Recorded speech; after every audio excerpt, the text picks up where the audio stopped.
বন্ধুরা, এই শীতের শুরুতেই কিন্তু আজকে আবারও চলে এসেছি আমি আরও একটা পিঠে রেসিপি নিয়ে। আজ আমি তোমাদের সঙ্গে শেয়ার করব ডিম আর ময়দা দিয়ে ভীষণই মজার একটা পিঠে রেসিপি। এই পিঠেটা বানানো যেমন সহজ, খেতেও কিন্তু দারুণ লাগে বন্ধুরা। এই পিঠেগুলো একদিকে চা বসিয়ে দিয়েই কিন্তু বানানো হয়ে যায়, এতটাই সহজ। আর খেতেও হয় অসাধারণ। আর প্রত্যেকটি পিঠেই কিন্তু হবে বন্ধুরা এরকম ফুলকো ফুলকো। তো আশা করছি আমার আজকের এই রেসিপিটি আমার সকল বন্ধুর কাছে ভীষণ ভালো লাগবে। তাই প্রথম থেকে শেষ অবধি পুরো ভিডিওটি দেখার অনুরোধ থাকলো। আর আজকে যদি আমার ভিডিওতে কোনো নতুন বন্ধু এসে থাকো, তাহলে অবশ্যই আমার চ্যানেলটিকে সাবস্ক্রাইব করো। তাহলে চলো রেসিপিটি শুরু করি। তো এই রেসিপি বানানোর জন্য প্রথমে আমি একটা মিক্সিং বোলের মধ্যে নিয়ে নিচ্ছি দুটো ডিম। এবার নিয়ে নিচ্ছি হাফ কাপ গুঁড়ো চিনি। চিনিটাকে প্রথমে আগে মিক্সিতে আমি গুঁড়ো করে নিয়েছিলাম। বন্ধুরা, এখানে গুঁড়ো চিনিটা ব্যবহার করবে, এতে করে চিনিটা মেশাতে সুবিধে হবে। এবার দিয়ে দিচ্ছি কিছুটা ভ্যানিলা এসেন্স, এতে করে ডিমের আষ্টে গন্ধটা আর থাকবে না। এবার দিয়ে দিচ্ছি 2 চামচ রিফাইন্ড অয়েল। এখানে অবশ্যই তেলটা দিতে হবে, এতে করে খেতে ভালো লাগবে। তোমরা চাইলে তেলের পরিবর্তে ঘিও ব্যবহার করতে পারো। এবার একটা হ্যান্ড উইচ দিয়ে সমস্ত কিছু একসাথে খুব ভালোভাবে মিশিয়ে নিতে হবে। তো খুব ভালোভাবে মিশে নেওয়া হয়ে গেছে। এবার এর মধ্যে দিয়ে দিচ্ছি 1 কাপ ময়দা। তো এখানে কিন্তু ময়দাটাকে আমি অল্প অল্প করে দিয়ে কিন্তু মিশিয়ে নেব। একবারই পুরোটা দেওয়া যাবে না, ঠিক এইভাবে অল্প অল্প করে দিতে হবে আর খুব ভালোভাবে মিশিয়ে নিতে হবে।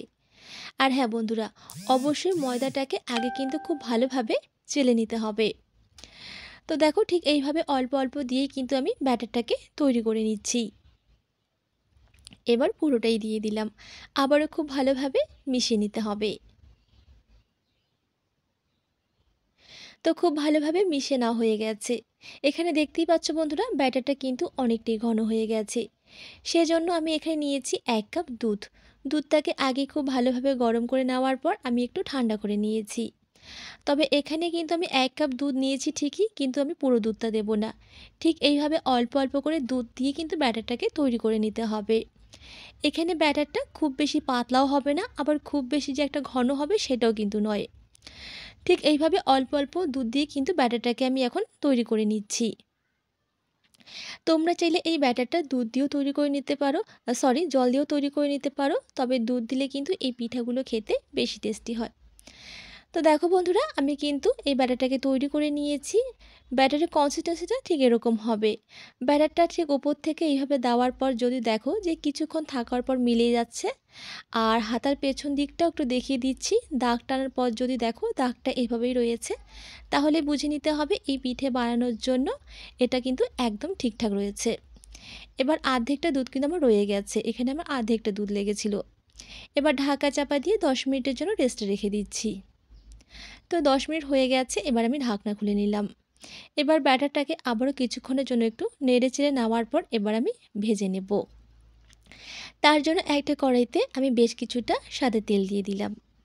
তো তেলটাকে এখন কিছুক্ষণের জন্য গরম হতে দেব। তো তেলটা গরম হয়ে গেছে। তো ঠিক এইভাবে একটু চেক করে নিতে হবে প্রথমে। একটু ব্যাটার ঠিক এইভাবে আঙুল দিয়ে দেওয়ার পর যদি দেখো যে ব্যাটারটা দেওয়ার সঙ্গে সঙ্গে তেলের উপরে ভেসে উঠছে, তাহলে বুঝে নিতে হবে খুব ভালোভাবে গরম হয়ে গেছে তেলটা। এবার পিঠেগুলোকে ভেজে নেব। তার জন্য দেখো, একটা হাতা আমি কিন্তু তেলের মধ্যে ডুবিয়ে রাখলাম। আজকের পিঠেগুলো আমি এই হাতা দিয়ে কিন্তু তৈরি করে নেব। তো প্রথমে হাতাটাকে খুব ভালোভাবে গরম করে নিয়েছি। এবার এর মধ্যে দিয়ে দিচ্ছি কিছুটা ব্যাটার। দেখো, ঠিক এখানে আমি 1 হাতা ব্যাটার কিন্তু দিয়ে দিলাম। আমি আজকে হাতাটা করেই এই পিঠেগুলো তৈরি করছি। তোমরা চাইলে সরাসরি তেলের মধ্যে দিয়েও কিন্তু এই পিঠেগুলোকে তৈরি করে নিতে পারবে। সেক্ষেত্রেও কিন্তু পিঠেগুলো একেবারেই ফুলকো ফুলকো হবে। আর দেখো, খুব সুন্দরভাবেই কিন্তু তেলের উপরে পিঠেটা ভেসে উঠবে। আর কিছুক্ষণ বাদেই দেখবে যে পিঠেটা একেবারেই ফুলকো হবে। তো আবারও আমি কিছুটা ব্যাটার দিয়ে দিচ্ছি। তো চলো বন্ধুরা, এই ফাঁকে আমি কয়েকটা কমেন্টে রিপ্লাই দিই। আগের ভিডিওতে আমাকে কয়েকজন কমেন্ট করেছে, তো সেখান থেকে কয়েকটা কমেন্টের রিপ্লাই দিচ্ছি। প্রথমেই উকিল নলেজ ক্রিয়েট থেকে বলেছে, দারুণ সুন্দর হয়েছে তোমার রেসিপি। তারপর লিখেছে পোস্তদানা থেকে, সুজি দিয়ে দারুণ সুন্দর তেলের পিঠা বানিয়েছেন। এবার লিখেছে মিঠুস কিচেন থেকে, সুজি দিয়ে বানানো পিঠেটা বেশ লোভনীয় হয়েছে দেখতে। সত্যি বন্ধুরা, ভীষণ লোভনীয় হয়েছিল। এবার লিখেছে কুক উইথ সুস্মিতা থেকে, অসাধারণ লাগলো বন্ধু, লাইক দিয়ে পুরো ভিডিওটা দেখে নিলাম। থ্যাংক ইউ তোমাদের সবাইকে এত সুন্দর সুন্দর কমেন্ট করার জন্য। তো দেখো বন্ধুরা, কমেন্ট পড়তে পড়তেই কিন্তু আমার পিঠে দুটো ভাজা হয়ে গেছে। একইভাবে চলো এবার সমস্ত পিঠেগুলোকে আমি তৈরি করে নিই। আমি যেভাবে এই পিঠেগুলো তৈরি করছি ঠিক তোমরাও সেইভাবে এই পিঠেগুলো তৈরি করো, তাহলে দেখবে আমার মতো তোমরাও কিন্তু খুব সহজে এই পিঠেগুলো তৈরি করে নিতে পারবে। আবারও আমি ভেজে নিচ্ছি, আবারও কিছুটা ব্যাটার আমি হাতার মধ্যে দিয়ে দিলাম, আর ওপর থেকে ঠিক এইভাবে একটু তেল ছিটিয়ে দেবে, এতে করে পিঠেগুলো একেবারে ফুলকো ফুলকো হবে।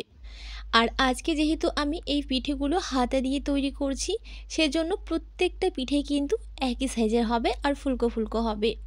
আর আজকের পিঠেগুলোকে আমি একটু ছোট ছোট করে তৈরি করছি, তোমরা চাইলে এর থেকে বড় করেও তৈরি করে নিতে পারবে। তো ঠিক এইভাবে উল্টে পাল্টে পিঠেগুলোকে এখন আমি ভেজে নিচ্ছি। তো অবশ্যই তোমরা কিন্তু এই শীতে এই ডিমের পিঠেটা একবার বাড়িতে বানিয়ে দেখো। আমি কথা দিচ্ছি, বাড়ির বড় থেকে ছোট খেয়ে ভীষণ প্রশংসা করবে বন্ধুরা। আর বানানো অত্যন্ত সহজ, একেবারে কম সময়ে কম উপকরণে ঝটপট এই পিঠেগুলো বানিয়ে নেওয়া যায়। বন্ধুরা, হাজারো রকমারি পিঠের ভিড়ে কিন্তু এমন কিছু পিঠে থাকে যেগুলো আমরা আমাদের পছন্দের তালিকা থেকে কখনো বাদ দিতে পারি না। যেমন এই ধরো পুলি পিঠে, সরু চাকলি পিঠে, পাটিসাপটা, গুড় পিঠে, এগুলো আমাদের ভীষণই প্রিয়। দেখবে বছরে একবার হলেও কিন্তু আমাদের বাড়িতে এগুলো তৈরি হয়।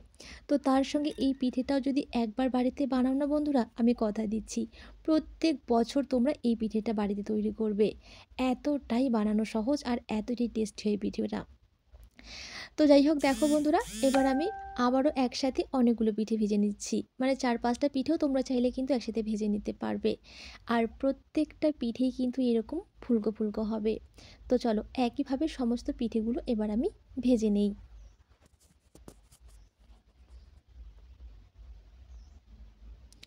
তো একইভাবে সমস্ত পিঠেগুলোকে আমি ভেজে নিয়েছি, আর দেখো কতটা নরম তুলতুলে। আমি ছিঁড়েও দেখাচ্ছি, ভেতরটা কিন্তু খুবই সুন্দর, একেবারে সফট, মুখে দেওয়া মাত্রই মিলিয়ে যাবে। তো অবশ্যই বাড়িতে ট্রাই করো আর আমাকে কমেন্টের মাধ্যমে জানিও যে তোমাদের খেতে কেমন লেগেছে। তো চলো বন্ধুরা, আজকে এখানেই বিদায় নিচ্ছি, দেখা হচ্ছে পরের রেসিপিতে। সবাই খুব ভালো থেকো, সুস্থ থেকো, সাবধানে থেকো। আর এতক্ষণ ধৈর্য ধরে আমার এই ভিডিওটি দেখার জন্য তোমাদের সবাইকে জানাই অসংখ্য অসংখ্য ধন্যবাদ।